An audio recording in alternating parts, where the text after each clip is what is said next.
Très heureuse de vous retrouver sur ce plateau et de vous informer sur Télé 50. On commence avec cette nouvelle. Le prix Sakharov du Parlement européen attribué ce mardi 21 octobre au gynécologue congolais Denis Mukwege pour son travail auprès des femmes victimes des viols et des violences sexuelles dans le contexte des conflits armés lui a valu ce mérite. C'est à l'unanimité que les présidents de groupes politiques qui décernent ce prix se sont prononcés. Le prix Sakharov pour la liberté de l'esprit est décerné à des personnes ou à des organisations qui se battent pour le droit de l'homme ou la liberté d'expression. Il est doté de 50 000 €.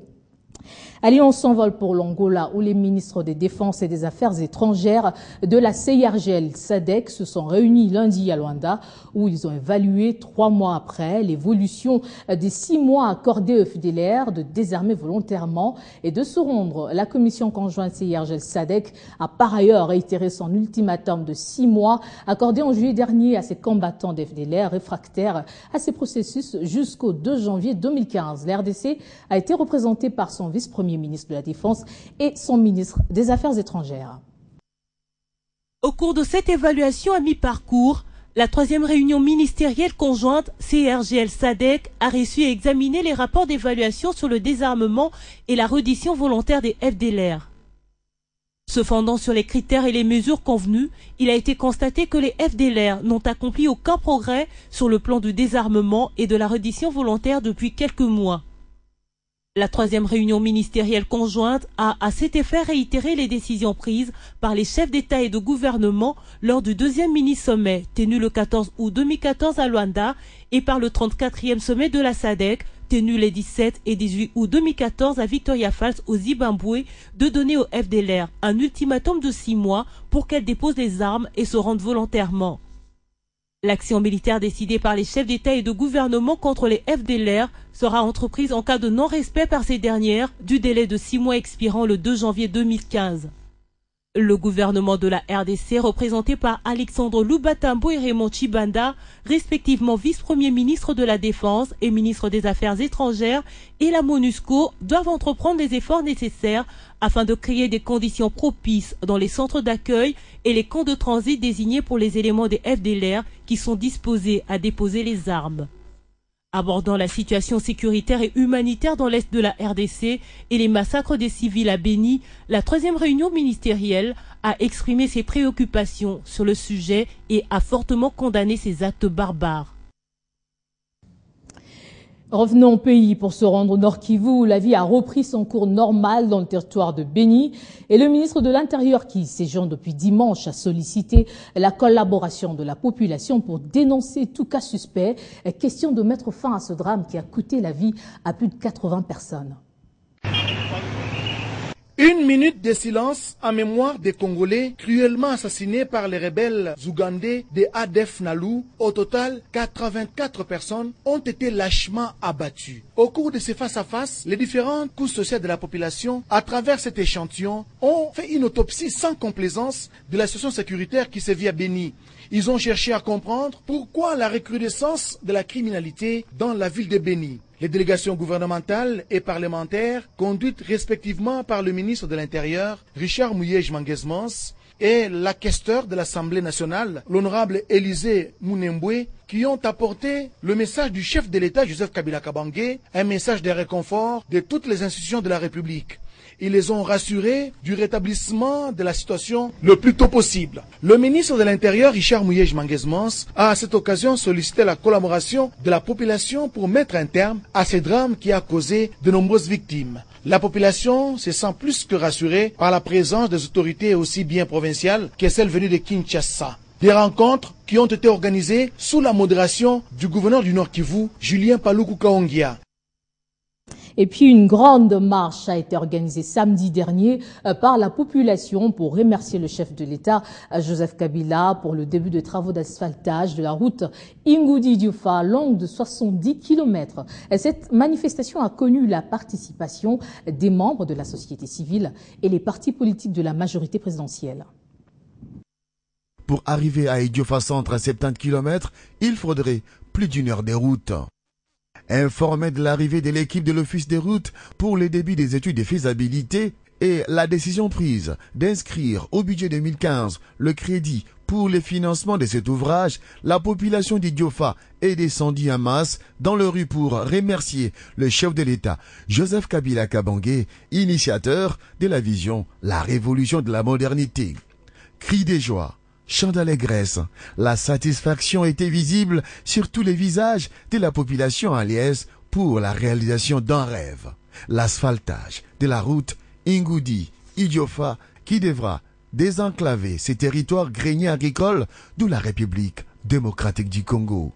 Provenant de tous les artères d'Idiofa, tous ont pris d'assaut les routes d'Idiofa. Ce samedi, ainsi démontré leur soutien au chef de l'État, Joseph Kabila Kabange, pour la matérialisation de la révolution de la modernité à Idiofa. La population d'Idiofa est très heureuse lorsqu'elle a appris que notre gouvernement a mis dans le budget de l'année 2014-2015 l'asphaltage du tronçon de la route qui va de Ngoudi ici à Idiofa. L'asphaltage de la route Ngoudi-Idiofa vient s'ajouter aux plusieurs réalisations du chef de l'État dans le domaine de la santé, avec l'envoi d'un lot de médicaments pour l'hôpital général d'Idiofa, les ambulances pour l'hôpital général d'Idiofa et la zone de santé de Koshibanda, les dictionnaires aux établissements scolaires, l'envoi d'une Jeep pour la mobilité de la police nationale et bien d'autres réalisations. Ce samedi, Idiofa était caractérisé par l'ambiance des réjouissances pour l'entame des travaux d'asphaltage de la route Ngoudi-Idiofa. Cette manifestation de joie a eu comme point de chute le stade d'Idiofa, où a été organisée les réjouissances populaires sous l'agrémentation des orchestres de ces coins. Dans l'actualité également, la Chambre préliminaire 2 de la Cour pénale internationale a accordé la mise en liberté provisoire à 4 suspects dans l'affaire Jean-Pierre Bemba. Il s'agit de Fidel Babala et Mekilolo Jacques Mangenda, ainsi que Narcisse Arido. Ils devront toutefois comparaître devant la Cour si elle le demande. Ils veulent l'électrification de leur province. Ils, ce sont les députés nationaux élus et originaires du Bandundu qui ont conçu un vaste projet pour la construction de la ligne haute tension de 220 kV. Ce mardi, ils sont venus déposer un mémo afin de rendre compte de leurs préoccupations au gouverneur de la province du Bandundu, Jean Kamisendo. Dans le secteur agricole, l'autosuffisance alimentaire sera la plus urgente de priorité. Nos compatriotes seront encouragés à consommer congolais et ceux d'entre eux qui se montrent déterminés à participer à la reconquête du marché interne seront encadrés et motivés. Ces députés ressortissants du Bandundu ont fait leur. Cet extrait du discours du chef de l'État à l'occasion de son investiture en 2011. Après avoir mené des études sur la construction de la ligne haute tension, ils sont venus déposer ce mémo au gouverneur du Bandundu, dans lequel sont abordées différentes préoccupations, surtout l'installation du premier parc agro-industriel de Bukanga-Lonzo. Toutes les théories sur l'économie soutiennent qu'aucun développement n'est envisageable sans électricité. Et là, c'est un projet qui consiste à électrifier, à tirer l'électricité sur la ligne Ingashaba à partir de Maluku, approvisionner Bukanga-Lonzo, le grand parc agro-industriel, Kenge, Massimanimba, Kikwit, Bulungu et faire jonction avec Kakobola et de l'autre côté à partir de Bandundu pour Bikoro et toute la partie du Grand Maïndombe. Donc c'est un projet que nous avons reçu pour que, ensemble avec les députés nationaux et tous les acteurs politiques, afin que ce projet aboutisse pour le plus grand bien de toute la province de Bandundu. C'est un grand projet dont la mise en œuvre nécessite l'installation et le développement des infrastructures de base en sus de la fourniture en électricité, ont-ils reconnu. 64 députés nationaux ont signé ce mémorandum. Nous avons déjà eu à le déposer auprès de l'Assemblée, du président de l'Assemblée nationale pour le président de la République. Aujourd'hui, nous sommes venus rencontrer le gouverneur pour le sensibiliser à ce sujet. Ce projet, une fois concrétisé, servira à la construction des lignes haute tension de plus de 700 km. L'éducation a ses priorités et le ministre de l'EPSP vient d'ouvrir les plis des soumissionnaires pour l'impression des manuels de l'éducation civique et morale pour les élèves de 5e et 6e primaire sur toute l'étendue du territoire. Question de booster ce secteur. Suivez. C'est une cérémonie qui entre dans le cadre du projet de soutien de l'éducation de base projet mis en œuvre par le gouvernement de la RDC via le ministère de l'EPSP. L'objectif poursuivi par ce projet est d'acquérir 20 millions de manuels scolaires pour les élèves de 3e, 4e, 5e et 6e année primaire. Il y a déjà eu deux premiers lots pour les classes de 3e et 4e, des livres de mathématiques et de français. Il y avait environ 5 millions de livres qui avaient été acquis. Le deuxième lot était constitué de manuels de mathématiques, de sciences et de français pour les classes de 5e et de 6e. Il y avait environ 12 millions de manuels scolaires. Et aujourd'hui, nous avons procédé à l'ouverture publique des offres de soumissionnaires pour les manuels d'éducation civique et morale.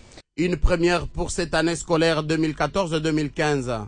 L'État congolais, par le biais de l'EPSP, lance cette offre pour que l'enseignement soit plus pratique, de la théorie à la pratique, chaque cours avec son livre.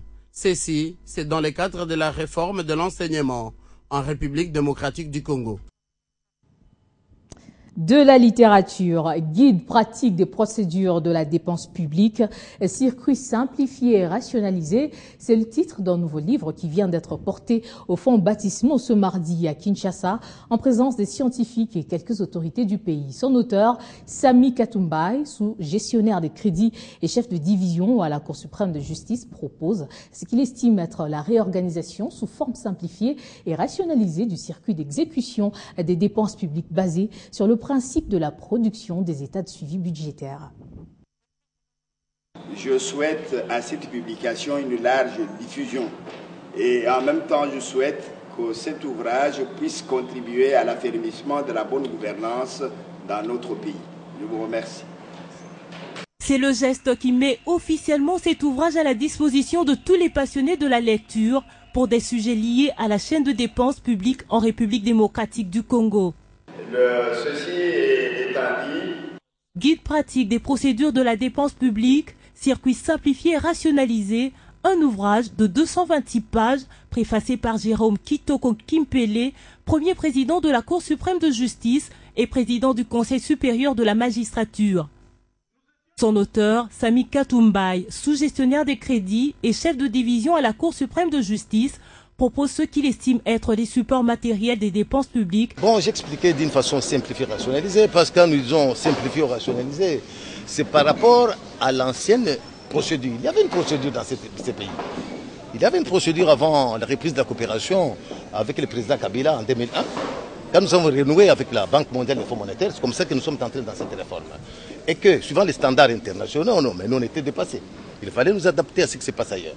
Un ouvrage plutôt pratique, comme l'indique son titre, parlementaire, agent, affecté dans le domaine des finances publiques et même les étudiants peuvent s'en servir. Je le suis même dans les milieux professionnels. Les professionnels n'ont pas beaucoup de cours sur les finances publiques.